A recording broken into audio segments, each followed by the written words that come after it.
Hello, আসসালামু আলাইকুম ওরহমাতুল্লাহি ওবারাকাতু। আমি তারেক রহমান বলতেছিলাম বাংলাদেশ থেকে। বিএনপির প্রধান নেতা। কে আপনি? তারেক রহমান, তুমি কিন্তু আমাকে দেশের মধ্যে স্থান না দিয়ে ভুল করতেছো।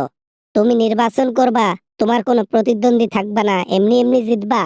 আমাদের প্রতিদ্বন্দ্বী হচ্ছে জামাত, আমাদের প্রতিদ্বন্দ্বী হচ্ছে জাতীয় পার্টি, আমাদের প্রতিদ্বন্দ্বী হচ্ছে এনসিপি, আমাদের প্রতিদ্বন্দ্বী তোমার মতো লোক লাগবে না।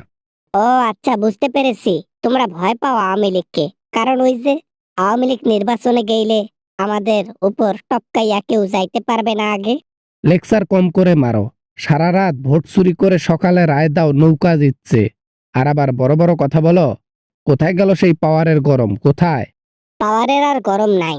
এখন আল্লাহ তাআলা সব কেড়ে নিয়েছে, কিচ্ছু করার নাই।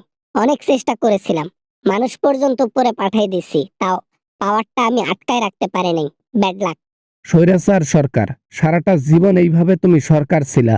সারা জীবন লোকের মাথার উপর কাটল ভেঙে খাইছো। লোক কত সহ্য করবে? আর দিছে না ভরে। আজকে আমাকে ভরে দিছে, কালকে তোমাদেরকে ভরে দেবে। দেখে নিও। আমি মুখের কথা আজকে বলে দিলাম, রেকর্ড করে রাখো। তোমরাও একদিন ধরা খাবা জনগণের কাছে। ভালো কাজ করলে তার ফল ভালো হয়, খারাপ কাজ করলে তার ফল খারাপ হয়। সেটা লাইভ এক্সাম্পল হচ্ছে তুমি।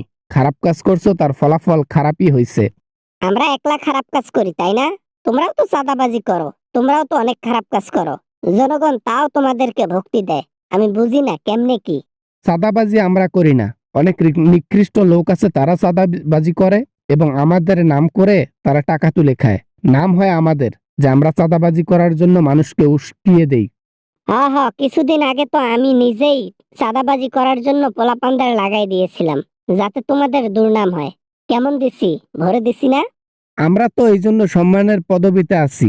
আমাদেরকে লোকেরা ভালো করেই জানে, এই জন্য তো এখন পর্যন্ত সম্মান আছে।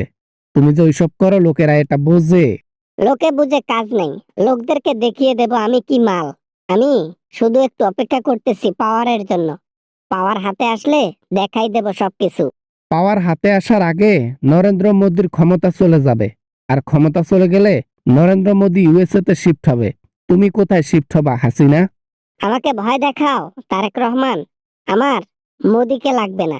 আমার আশ্রয় আমি নিজেই করে নেব, সমস্যা নাই, চিন্তা নাই আমার। তোমার অপরাধের লিস্ট এত লম্বা যে তোমাকে পৃথিবীর কোনো দেশ ভিসা দেবে না। এমন কি জিম্বাবুয়ে পর্যন্ত দেবে না তোমাকে। যদি পৃথিবীর কোথাও জায়গা না পাই, তাহলে ছদ্মবেশে আবার বাংলাদেশে যাব। ওখানে গিয়ে ঠাঁই নেব। কেউ বলতেও পারবে না আমি হাসিনা ছদ্মবেশে আছি।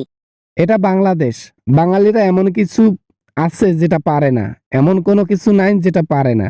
বুঝছো হাসিনা, ছদ্মবেশে থাকলেও বেশি দিন থাকতে পারবা না। তোমাকে এত কথা বলতে হবে না, বকবক করতে হবে না। এই, আমি এখন ফোনটা রেখে দেব। অনেক কথা হয়েছে। আর না, আমি প্রতিশোধ একদিন নেব, দেখিও।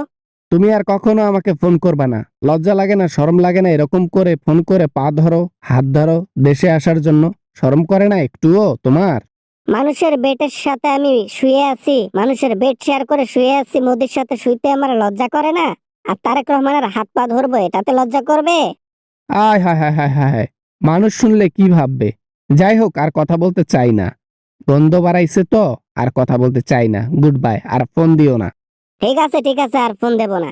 ভাবছিলাম একটু ভালো ব্যবহার করে কোনো রকমে যদি তোমারে পটাইতে পারি, দেশ আবার কবজায় আনবো নিজের, কিন্তু হলো না। এই স্বপ্ন তোর স্বপ্নই থেকে যাবে হাসিনা, কোনোদিনও পূরণ হবে না। তাই বলি কি, ফোনটা এখনই রাখ। রাখ তুই এখনই, এখনই রাখ, এখনই রাখ বলছি। হ্যালো, রেখেছিস? গুড।